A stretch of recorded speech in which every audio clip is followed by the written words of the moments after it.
देश में लागू हुए नए हिट एंड रन कानून के खिलाफ बस, ऑटो, ट्रांसपोर्टर्स और ट्रक ड्राइवर हड़ताल पर हैं। पूरे देश में ट्रांसपोर्ट यूनियंस नए भारतीय न्याय संहिता के अधिनियम के खिलाफ अपना विरोध जता रहे हैं। देश भर के ट्रांसपोर्टर्स और ट्रक ड्राइवर हड़ताल पर हैं। तमाम यूनियन के लोग चक्का जाम कर लगातार अपील कर रहे हैं। मध्य प्रदेश समेत कई राज्यों में हड़ताल का असर देखने को मिल रहा है। बालाघाट में पब्लिक ट्रांसपोर्टरों की हड़ताल के बाद आम जनता को खासी परेशानी का सामना करना पड़ रहा है। आपको बता दें कि तमाम बस ड्राइवर और ऑटो ड्राइवर हड़ताल पर चले गए हैं, जिसकी वजह से जनता काफी परेशान है। किसी को आवश्यक कार्य के लिए एक स्थान से दूसरे स्थान, तो किसी को अपने घर जाना है, तो किसी को अपने ऑफिस, लेकिन पब्लिक ट्रांसपोर्ट सेवा बिल्कुल ठप दिखाई दी। बालाघाट में बस अड्डे पर तमाम बसें सेवाएं बंद रहीं।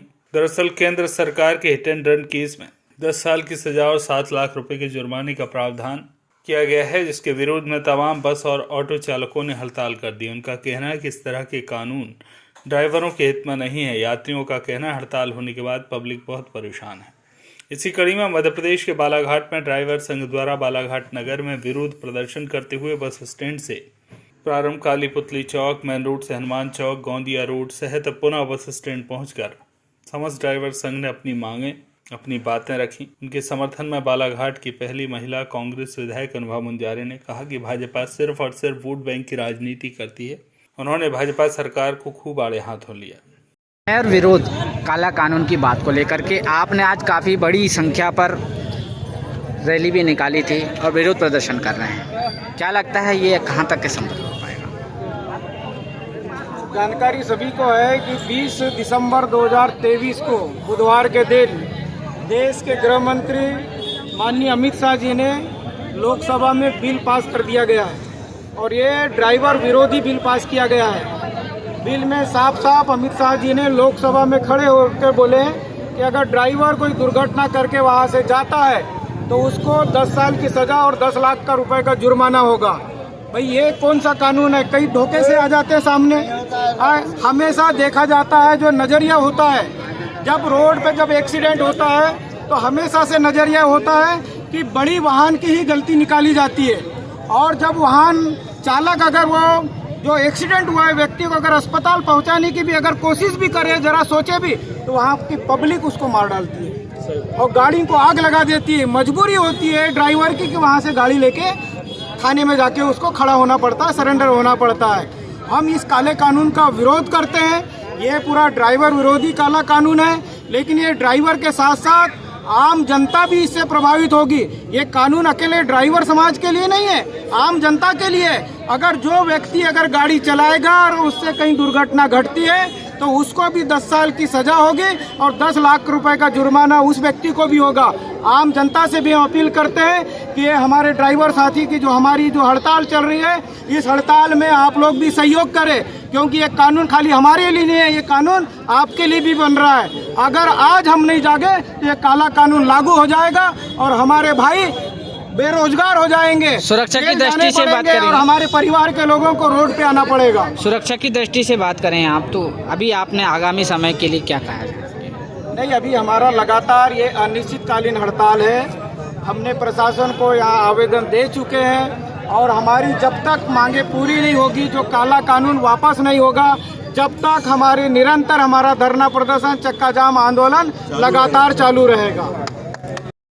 तो इसकी जिम्मेदार सरकार है ना, हमारे ड्राइवर भाई लोग कहीं से भी नहीं है, क्योंकि सरकार को ये फैसला लेते समय 100 बार सोचना था।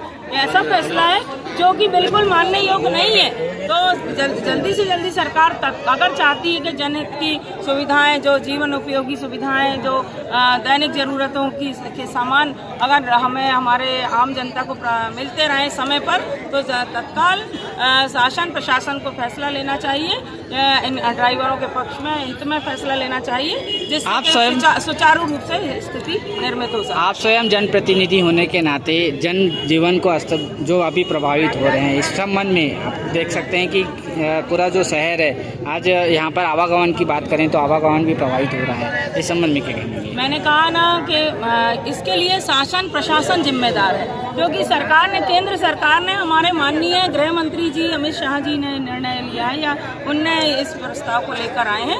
तो सरकार को फैसला लेने के पहले चिंतन करना था कि हजारों लाखों की तादाद में जो वाहन चालक हैं उनके भविष्य, उनके जीवन, उनके कैरियर के साथ एक बहुत बड़ी तकलीफ की स्थिति निर्मित हो जाएगी। तो मैं जनप्रतिनिधि हूँ, मैं जनता के साथ हूँ, हर कदम पे उनके दुख में, सुख में, उनके लिए अच्छे से अच्छा करने की सोच में रखती हूँ। लेकिन यहाँ पर सवाल जनता को परेशानी में डालने का नहीं है, सवाल है हमारे ड्राइवर संघ के अगर पदाधिकारी इस आवाज़ को नहीं उठाते हैं और ये काला कानून अगर लागू हो गया तो ड्राइवरों के पूरे जीवन, मैंने कहा परिवार, उनका भविष्य सब कुछ चौपट हो जाएगा और बहुत तकलीफ में वो लोग पड़ जाएंगे। और जनजीवन अगर सुचारू रूप से चलता रहे, दैनिक ज़रूरतों का सामान हमको समय पर मिलता रहे, तो इसके लिए तत्काल शासन प्रशासन को ड्राइवर संघ के मांगों को मानते हुए इस आंदोलन को तत्काल समाप्त करवा देना। मैं भी कहती रही हूँ कि भारतीय जनता पार्टी जो है ये संवेदनशीलता का परिचय नहीं देती है। और अभी हमारे प्रदेश में भी नई नई सरकार बनी है, भारतीय जनता पार्टी की सरकार बनी है, लेकिन उसके बाद भी अगर संवेदनशीलता का परिचय ये लोग नहीं दे रहे हैं या जनप्रतिनिधि नहीं दे रहे हैं, प्रशासन अपनी जिम्मेदारियों को ईमानदारी से नहीं निभा रहा है, तो मैं तो यही कहना चाहूँगी कि भाजपा से वोट की राजनीति करती है। सिर्फ इनको चुनाव में वोट लेना है, जनता को लोक लुभावनी बातें कह के उनसे वोट लेकर विधानसभा और लोकसभा में पहुँचना है और सत्ता में काबिज होना है। बाकी जन सुविधाओं से, उनकी तकलीफों से, आम जन की परेशानियों से उनको कोई लेना देना नहीं। इसकी मैं निंदा करती हूँ। बालाघाट से वीरेंद्र श्रीवास की रिपोर्ट।